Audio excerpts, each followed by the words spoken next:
এবার আলোচনায় ২০ জানুয়ারি। আগামী ২০ জানুয়ারিকে সামনে রেখে আওয়ামী লীগ নেতাকর্মীদের বিভিন্ন পোস্ট নতুন করে আলোচনার জন্ম দিয়েছে। ভোট আমি দিয়ে দিমু, জয় বাংলা নৌকা, জয় বাংলা নৌকা। সরকার কেন হঠাৎ করে প্রকাশ্যে আওয়ামী লীগের সঙ্গে সমঝোতার কথা বলছেন? এই উত্তরটা হঠাৎ শব্দটার ভিতরে লুকানো আছে। বাইরে থেকে হঠাৎ মনে হলেও ভেতরে এটা 4 মাসের ব্যর্থ প্রচেষ্টার জমে থাকা ফল। 90 দিন নির্বাচন পিছাইতে পারে। আসসালামু আলাইকুম সম্মানিত দর্শক মণ্ডলী, জানুয়ারির 20 তারিখ ভয়ঙ্কর কিছু হতে যাচ্ছে বাংলাদেশে। কেননা এই বিষয়টি নিয়ে ইতিমধ্যেই বাংলাদেশে আলোড়ন সৃষ্টি করে দিয়েছে, সামাজিক যোগাযোগ মাধ্যমে ভাইরাল। আসলে কি হতে যাচ্ছে এই 20 জানুয়ারি, আসুন জেনে আসি। বিস্তারিত থাকবে ভিডিওতে, তাই না টেনে ধৈর্য সহকারে সম্পূর্ণ ভিডিও দেখবেন। চ্যানেলে নতুন হয়ে থাকলে সাবস্ক্রাইব করতে ভুলবেন না। প্রিয় দর্শক, তাহলে চলুন গুরুত্বপূর্ণ ভিডিওটি দেখে আসি। এবার আলোচনায় ২০ জানুয়ারি। আগামী ২০ জানুয়ারিকে সামনে রেখে আওয়ামী লীগ নেতাকর্মীদের বিভিন্ন পোস্ট নতুন করে আলোচনার জন্ম দিয়েছে। কিন্তু কি হতে চলেছে ২০ তারিখে? আমি আবারও খুব শক্তভাবে বলছি, আগামী 12 তারিখে বাংলাদেশে কোনো নির্বাচন হবে না।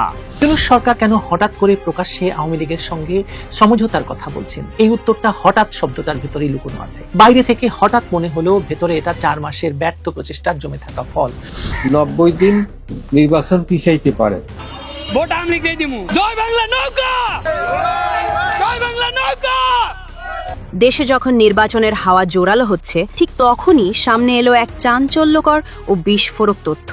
আন্তর্জাতিক মহলের পক্ষ থেকে নাকি স্পষ্ট বার্তা দেওয়া হয়েছে, আওয়ামী লীগ ছাড়া কোনো নির্বাচন গ্রহণযোগ্য হবে না। এই মর্মে একটি চিঠি পাঠানো হয়েছে ডক্টর মুহাম্মদ ইউনূসের কাছেও। রাজনৈতিক অঙ্গনে এই খবর ছড়িয়ে পড়তেই শুরু হয়েছে তুমুল আলোচনা। এমন অবস্থায় এবার আওয়ামী লীগের উপর নিষেধাজ্ঞা প্রত্যাহারে প্রধান উপদেষ্টাকে চিঠি দিয়েছে হিউম্যান রাইটস ওয়াচ সহ আন্তর্জাতিক 6টি সংগঠন। গত 4 মাসে বিদেশি কূটনৈতিক চ্যানেল আর থার্ড পার্টি দিয়ে যে চেষ্টা হয়েছে তার কেন্দ্রে ছিল সেফ এক্সিটের সুযোগ প্রার্থনা। শুধু রাজনৈতিকভাবে নয়, ব্যক্তিগত নিরাপত্তা, জমানো টাকা, হাজার হাজার কোটি টাকা বাংলাদেশে আছে, নেটওয়ার্ক, ভবিষ্যতের আইনি ঝুঁকি এবং যে এনজিও ব্যবসা ঘিরে যেসব সুবিধা অবকাঠামো গড়ে উঠেছে, সেসব অবকাঠামোগুলো অক্ষত রাখার হিসেব ছিল ইউনূস সহ তার উপদেষ্টাদের। এই কারণেই তারা একদিকে আওয়ামী লীগকে নির্বাচনে আনার চেষ্টা করেছে, অন্যদিকে জামায়াত এবং এনসিপির জন্য অকল্পনীয় সংখ্যক আসন চেয়েছে।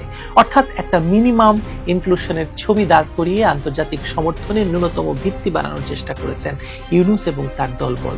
লক্ষ্যটা হচ্ছে ভোটটা যেন পুরোপুরি একতরফা না দেখায়, আর নির্বাচন পরবর্তী ধাক্কাটা সামলাতে আন্তর্জাতিক সিলমোহর যেন পাওয়া যায়।